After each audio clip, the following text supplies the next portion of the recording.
Back again with another Overtime for Old Favorite Friday, where we go a little more in depth on a really special beer that we love, that we think needs a little bit more attention. And the beer we featured this week was Guinness Foreign Extra Stout. And as I said before, this is not Guinness Stout, this is not the draft, this is not Guinness Extra Stout, it is Guinness Foreign Extra Stout, and it has a little more of a yellowish orange label that unique. That delineates it visually. And I really like this beer. It's a beer that I stumbled upon when I thought I was actually just buying a regular Guinness because I didn't know what the hell I was talking about. I was kind of green to the industry, and I really love this beer. I've drank it for years. And then when I asked Ralph, hey, have you ever had this beer? You want to do this video with me? Your eyes lit up, and you were like, Guinness? I love Guinness. I love everything about Guinness. I love their whole entire product brand. So tell me a little bit about this beer. Yeah. So I, like he said, I love everything Guinness does, and just one day now, years ago, I was just wanted Guinness because of the consistency and the quality, but wanted to see if I could get something a little more.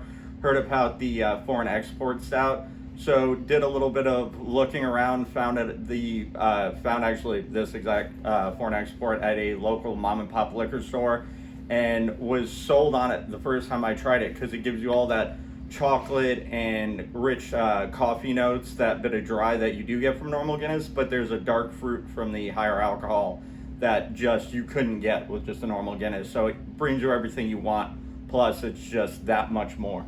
It's a really complex beer. When I was trying this a little bit earlier, the one thing that came up to me was like creme brulee on the nose.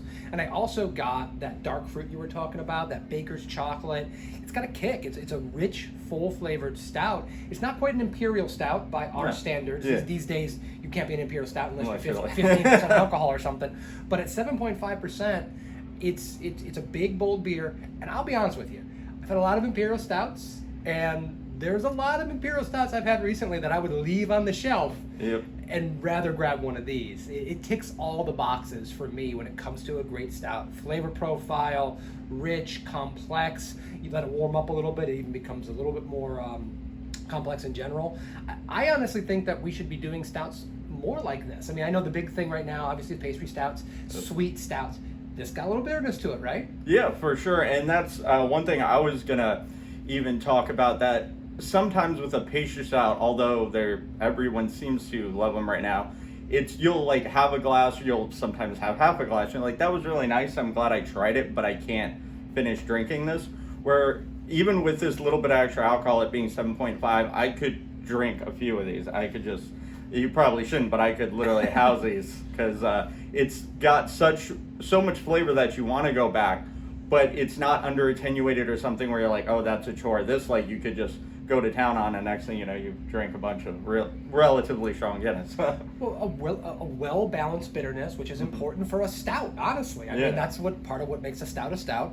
And then all that complex flavor, we mentioned fruit and chocolate and coffee and creme brulee, and there's none of those actual ingredients in there. You're getting your flavor from the malt. You're getting the flavor from, probably not much from fermentation. This yeast strain is probably pretty benign, but you're getting that flavor from this beer. It's different every time you sip it, and I think we've lost a little bit of that. They would call this a base beer these days, right? This is a great base beer. No, it's a great beer. Because I think we should just go back to just saying this is a great beer. What do you think? Yeah, 100%. And some of that, what you're even about to say, how the yeast doesn't play into it, in that way I feel it does, because it stays out of the way. Sometimes that's what you need, because you wouldn't really want to add that extra layer onto this.